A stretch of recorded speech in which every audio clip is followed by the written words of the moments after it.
I hear in the news that Sainsburys have started to sell commercially produced edible insects. Bugs and drugs. Bugs and drugs. Smooth operation. That's right. Smooth operation.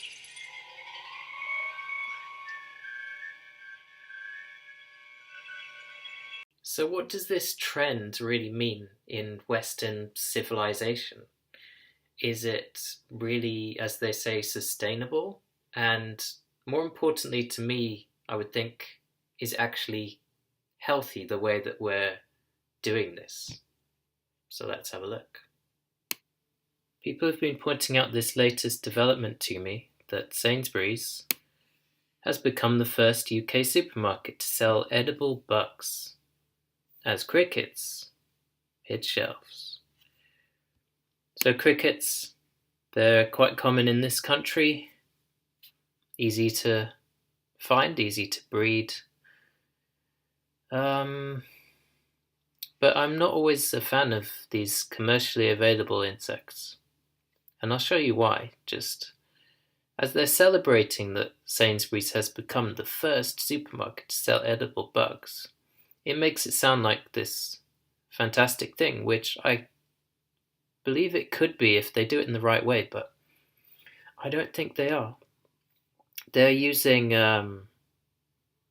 insects from this Eat Grub company called Eat Grub, and there's a lot of money in these so-called, well, they like to call it novelty foods. They see it as a novelty food rather than a real, something that people will eat as a normal thing, I think. And they're using this, they're stocking this smoky BBQ crunchy roasted crickets. So let's have a look at what this actually is. They say it's got a crunchy texture with a rich smoky flavour. However, let's see what the ingredients are. The ratings aren't so fantastic if we look on Ocado. You can actually get them from a number of different sources. So this is one from Ocado. We can see the ingredients. Okay, crickets, that's nice. But another main ingredient is just sugar, more sugar. Oyster sauce with gluten. It contains gluten.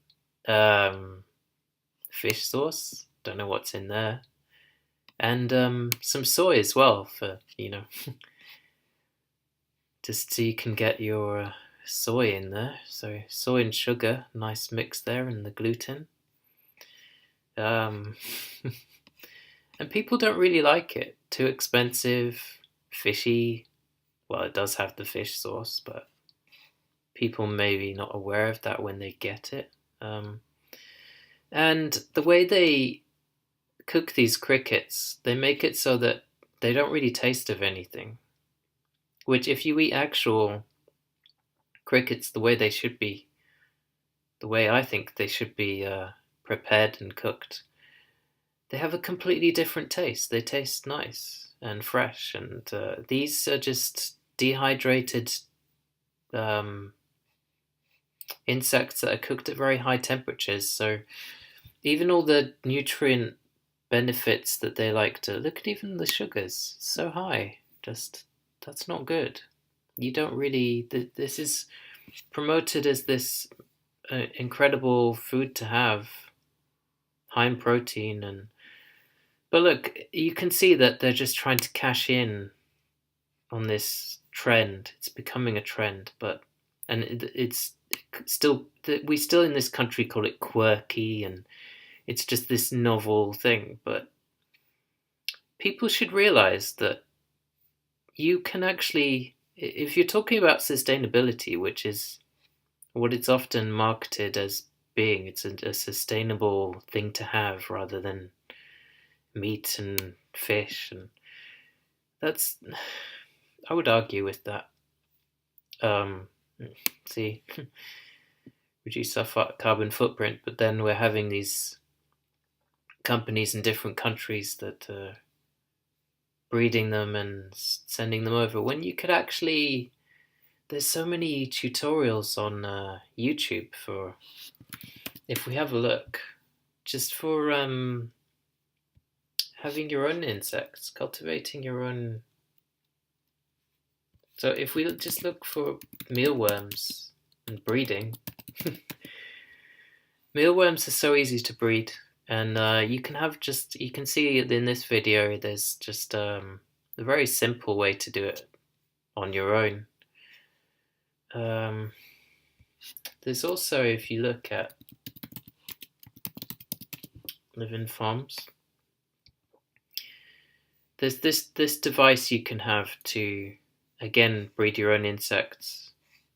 And again, just if you click on home growing, see, it just goes on your desktop, and it's this very simple process where you don't have to even buy any food, and you can feed them what you want. The insects that are for commercial use are fed grains and cheap foods, and probably soy and maize, and it's not the best foods for the nutrient composition that you would want. I think this is a good article to illustrate that point. Crickets are not free lunch. They need feed, and we try to, well, commercially available insects, the companies that produce them are trying to produce them on a large scale, which has its pitfalls because you're trying to produce as many as you can, and the quality of food that you give them may not be optimal, so you may not produce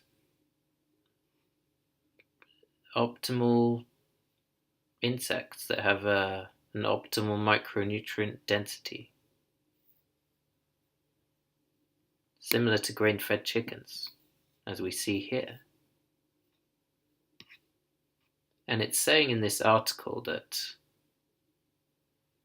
even though it may be better to have them eating a better quality diet, they're saying, as with most livestock production, so factory farming, you have the argument of grain-fed versus grass-fed meat.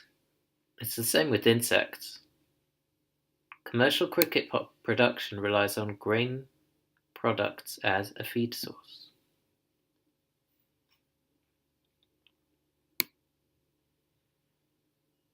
And then they go on to talking about the environmental impact of that. And the conclusion, go down to the conclusion.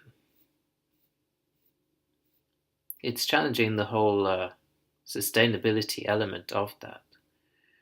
Although it has been suggested that crickets reared for human or livestock consumption may result in a more sustainable supply of protein, this study, which is quite a comprehensive one, finds that such conclusions will depend in large part on what the crickets are fed and which systems of livestock production they are compared to.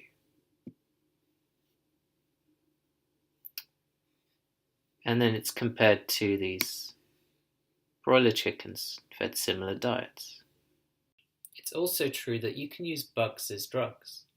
They've known this in Chinese medicine for years, also other cultures around the world, that there are these components within different species of insects that have interesting mechanisms of action for a number of conditions and diseases.